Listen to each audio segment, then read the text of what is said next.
Hello student, start करते हैं next part of the chapter. और इसमें हम पढ़ रहे थे सिटीजनशिप के बारे में।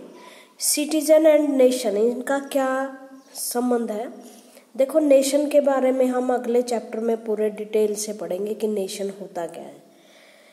लेकिन यहाँ जो नेशन की भावना है, सबसे पहले नेशन की धारणा का भाई यही समझ लो, 16वीं 17वीं शताब्दी में जब राजा खत्म होने शुरू हुए या राजाओं को चैलेंज मिलना शुरू हुआ कि आप यहाँ से जाएं, अब पढ़ी लिखी जनता आ गई है, फंडामेंटल राइट्स हमें दीजिए। जिस तरीके से आप सदियों से शासन करते आ रहे हैं, अब ऐसा नहीं चलेगा। मॉडर्न टाइम है, एजुकेशन का प्रसार हो रहा है, नए नए राजनीतिक विचार आए और लिबरलिज्म जैसे मैंने पढ़ाया, तो उसमें नेशन स्टेट की भावना भी यूरोप में फैली। नेशन स्टेट का मतलब होता है यहाँ राजा, इसकी बजाय एक राजा के अंडर, राजा के लिए एक पॉलिटिकल सिस्टम के अंदर सारा देश रूल में आ जाना। ये नहीं कि ये राजा है अपना रूल चला रहा है, इसके स्टेट के अपने कानून है, यहाँ से दूसरा राजा है ये अपने सिक्के चला रहा है, अपने व्यापार के नियम बना रहा है। इस तरह से क्या था, एक ही देश कई टुकड़ों में बटा हुआ था। धीरे धीरे जैसे जर्मनी, इटली में बहुत सारे अच्छे काबूर, बिस्मार्क जैसे नेता पैदा हुए और उन्होंने देखा कि राजा जो है उनके देश को कभी भी एक नेशन बनने नहीं देंगे। तो इन्होंने क्या करना शुरू कर दिया, इन राजाओं को धीरे धीरे हराया, इनके शासन को खत्म किया और सारे देश को एक झंडे के नीचे, एक लीडर के नीचे लेके आया। देखो, ये प्रक्रिया कोई सरल नहीं रही, बहुत ही हार्ड रही है। इसमें वो लोग राजाओं से भी कठोर हो गए कई बार तो, क्योंकि जब आप देश में पुरानी चीज़ों को हटाकर नई चीज़ें लाना चाहते हैं तो सब तरह के अत्याचार, दमन, रिफॉर्म्स होने की संभावना होती है। तो इस तरह से फ्रांस में जब राजाओं को हटाया गया, 89 में क्रांति हुई, तो तब लोगों का महसूस हुआ कि हम किसी के सब्जेक्ट नहीं हैं, प्रजा नहीं हैं, हम सिटीजन हैं, हम सब्जेक्ट नहीं हैं किसी राजा। कोई राजा हमारा भगवान नहीं है, वी आर द सिटीजन। ठीक है। और सिटीजन भी ऐसे जो राजाओं के रूल के अंडर नहीं है, इवन किसी के रूल के अंडर नहीं है, कानून के अधीन है। और कानून भी ऐसा जिसमें उनका लाभ हो, उनका फायदा हो। ठीक है ना। तो जैसे जैसे नेशन की भावना आई, राजा निरंकुश तानाशाह खत्म हुए, वैसे वैसे सिटीजन अपने आप को लोगों ने रिकॉग्नाइज करना शुरू कर दिया कि वो सिटीजन है, वो प्रजा नहीं है, प्रजा जैसी दयनीय अवस्था में नहीं है, वो अपनी मर्जी के खुद के मालिक हैं। लेकिन एक बात और है, साफ कर दूं मैं, जैसे जैसे नेशन एक संगठित हुए, ऑर्गेनाइज्ड हुए और सरकार निरंकुश तानाशाही बनकर जबरदस्ती लोगों में वो रिफॉर्म्स लाना चाहती थी या समाज में रिफॉर्म्स लाना चाहती थी, तो एकदम उन्होंने सारे अधिकार लोगों को नहीं दिए। और सभी लोगों को तो बिल्कुल भी नहीं दिए। जैसे महिलाएं हैं, फ्रांस में, अमेरिका में और इंग्लैंड में बहुत देर से उनको एक सिटीजन के रूप में रिकॉग्नाइज किया गया। इवन 1921, 1928 में आके जो यूएसए था और ब्रिटेन था, वहाँ वुमेन्स को अधिकार मिले थे वोटिंग के। तो इससे पहले इसका मतलब जो वुमेन्स थे अभी सिटीजन बनी ही नहीं थी।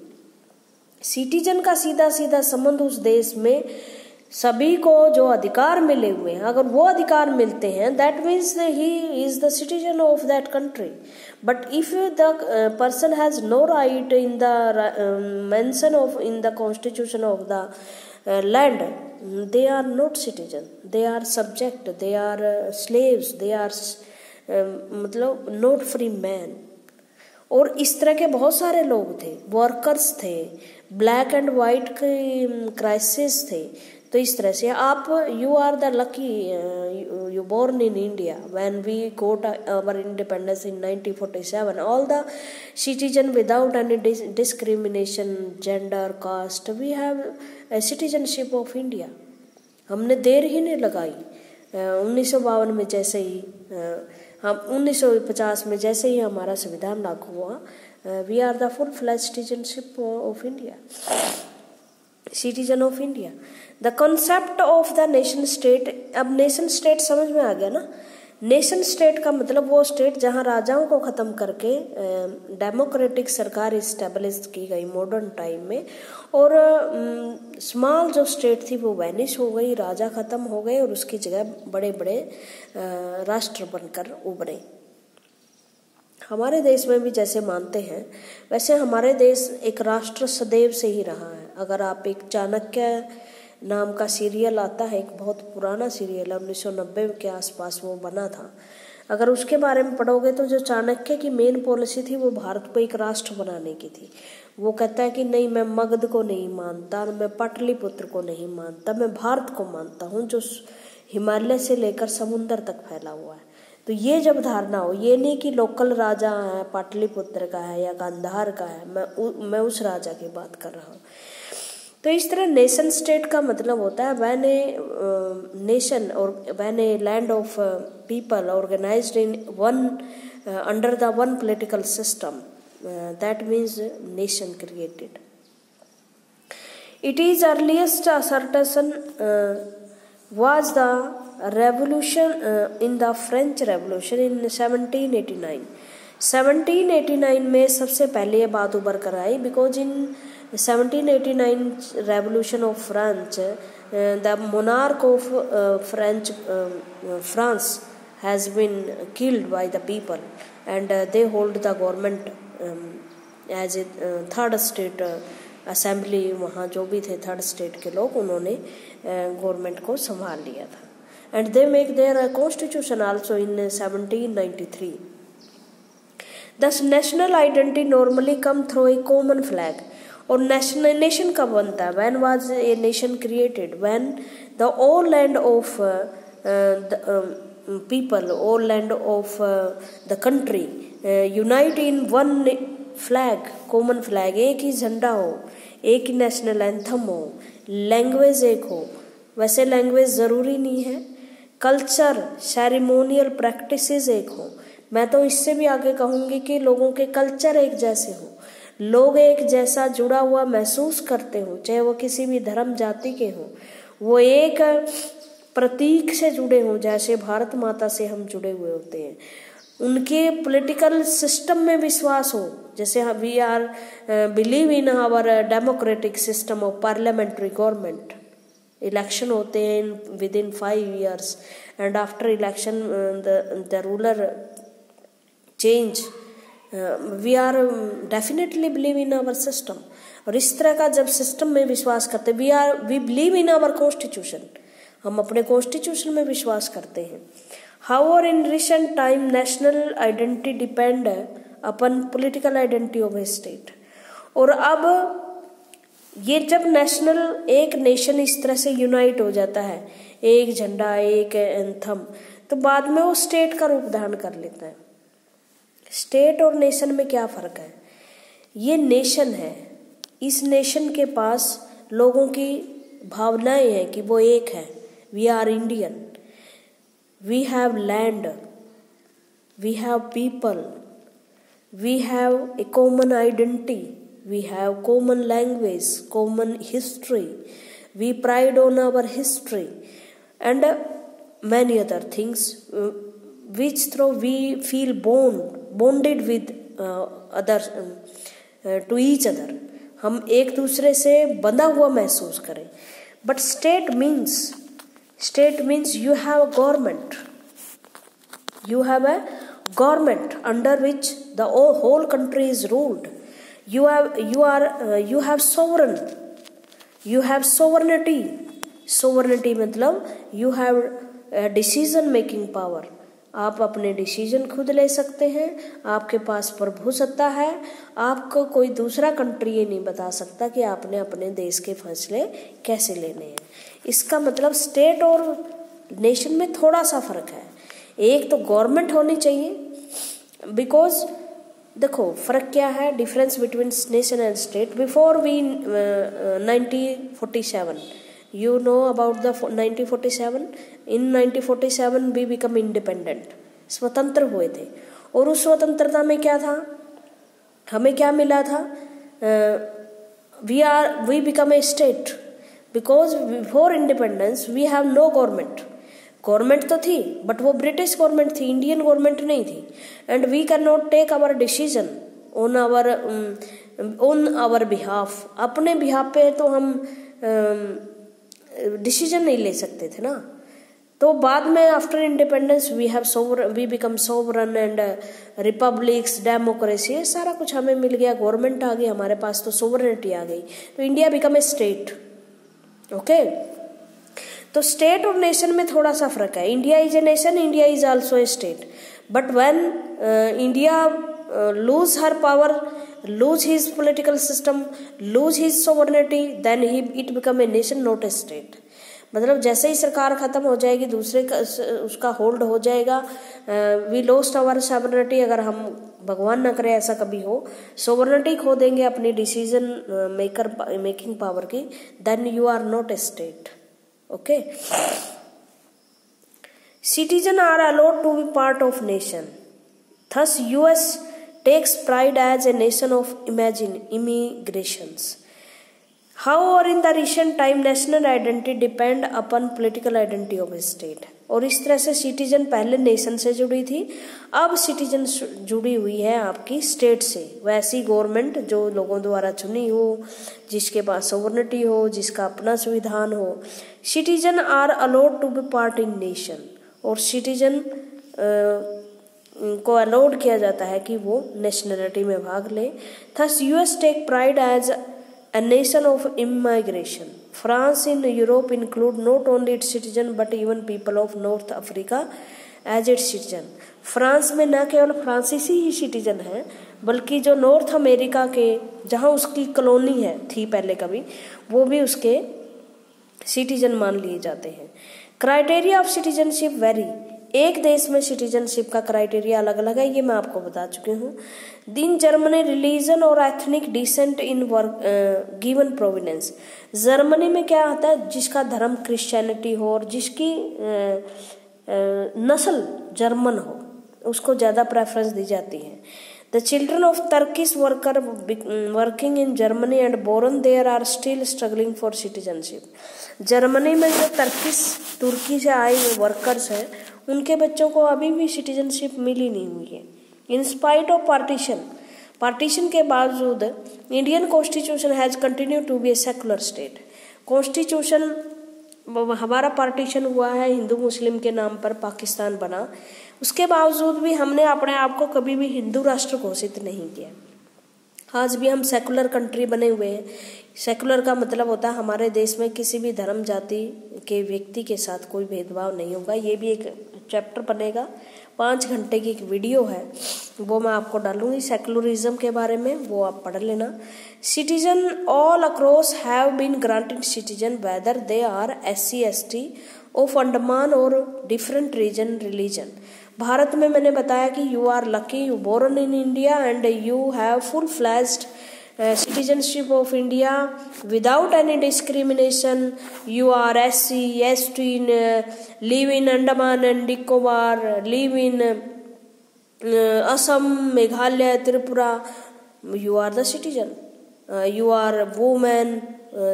कोई फर्क नहीं पड़ता उससे, सबको सिटीजनशिप हमने बराबर दी है, बाई बर्थ दी है. डिसेंट रजिस्ट्रेशन के द्वारा भी दी है, और nationalisation of including of territory. और जैसे सिक्किम जैसे देश राज्य हमने बाद में 1975 में हमारे देश में एक्वायर किए, उनके लोगों को भी हमने सिटीजनशिप दी. 1975 से पहले सिक्किम के लोगों के पास हमारी सिटीजनशिप नहीं थी. There is no discrimination against citizen or any ground. Even marginalized group are treated as equal citizen. हमारे देश में जैसे यूरोपियन देश अपने आप को बड़ा एडवांस मानते हैं, चले डेमोक्रेसी वहाँ बहुत जल्दी आ गई, बट वहाँ सिटीजनशिप मिली स्टेप बाय स्टेप. बहुत लोगों को उन्होंने, जैसे अमेरिका में 1955 तक ब्लैक मूवमेंट हो रहे थे, वहाँ ब्लैक्स को अधिकार नहीं थे ज़्यादा. लेकिन हमारे देश में जैसे ही हमने आज़ादी मिली, कॉन्स्टिट्यूशन लागू किया गया, हमने बिना किसी क्राइटेरिया को निर्धारित किए हुए सिटीजनशिप सबको दे दी. Can we have global citizen? एक बड़ा मुद्दा ये है. कल्पना करो, बहुत अच्छी वैसे कल्पना है, कल्पना करो कि आप किसी भी देश में घूम सकते हो, आपको कोई वीज़ा नहीं लगता, आपको कोई पकड़ नहीं सकता। अमेरिका में जाओ, स्विट्जरलैंड घूमो, न्यूजीलैंड जाओ, ऑस्ट्रेलिया में जाओ, कहीं पहाड़ पर्वतों पर कहीं जाओ, ये क्रॉसिंग ही ना हो। You are not a citizen of this country, this that country, and you can not enter in the boundary of any other country without any visas and other formalities. बहुत अच्छा हो जाए ना ये तो। वो कब होगा? When we have global citizenship, मतलब we vanish the boundary among the countries, मतलब कंट्रीज के चारों ओर जो बाउंड्रीज कंट्रीज ने बना रखी हैं वो खत्म करें, ऐसा वर्ल्ड हो। There is no boundary and there is no visas formalities and we move freely one corner to other corner of the earth है। It is natural. पंछी पक्षी सब के लिए, किसी के लिए बाउंड्री नहीं है। एक इंसान ने इंसान के लिए बाउंड्री बनाई है। इट्स वेरी गुड इमेजिनेशन अगर ऐसा कुछ हो जाए। तो लेखक भी ये कहता है, क्या हमारे पास ग्लोबल सिटीजनशिप है? Without any argument we can say no, we have no global citizenship, but many country they are unite in one organization like European countries, and there is no visa in many country, 28 countries like Sweden, Norway, France, Portugal, Germany. They are EURIX country, and you can move freely if you have one visa of a country. You are citizenship of if you are the citizenship of French, you can move freely in Germany, Portugal and Spain and other European countries, because they are European country of European Union. बहुत अच्छी बात है कि आपको visa की ही जरूरत ना पड़े। क्या ये सारे संसार के लिए सही है? देखो सही तो है, इस तरह की अगर बात हो जाए तो बहुत बढ़िया है।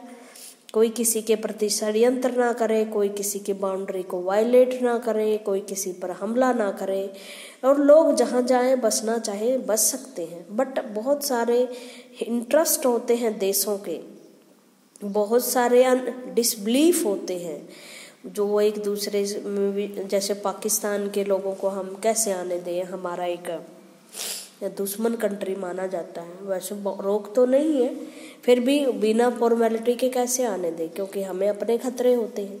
तो हर देश को ऐसे खतरे हैं, तो वो ऐसा नहीं कर रहे दे रहे कि लोग बिना किसी वीजा के जा सकते। हम तो नेपाल में जा रहे थे, अब तो नेपाल की गवर्नमेंट भी थोड़ी सी विचलित हो गई है हमारी तरफ से, तो वो चीज़ें वहाँ भी बहाल नहीं हो रही। हाँ, भूटान जा सकते हो आप। लेकिन लेखक जो है, जो इसकी स्कॉलर के मानने वाले हैं, वो ये कहते हैं कि बहुत सारी ऐसी ग्लोबल इंस्टीट्यूशन है संसार में, जैसे WTO है, UNO है, उसके सारे मेंबर कंट्री हैं। जैसे आप देखोगे UNO के लगभग 193, लगभग क्या श्योरली 193 सदस्य देश हैं, मेंबर हैं। अगर वो एक झंडे के नीचे आ गए हैं तो ये भी possible, it is possible that they breaks the all boundaries of their countries and make a treaty among them and open their border for the other people. ऐसा हो सकता है। WHO है, WTO है, बहुत सारे ऐसे हैं जिसमें कम से कम 153-54 देश जुड़े हुए हैं एक दूसरे से। तो क्या ग्लोबल सिटीजनशिप हो सकती है? लेकिन वर्तमान में मैं ये कहूँगी, वर्तमान में बहुत मुश्किल है ग्लोबल सिटीजनशिप होनी। क्यों? क्योंकि बहुत ही कम्प्लेक्स वर्ल्ड में हम रह रहे हैं।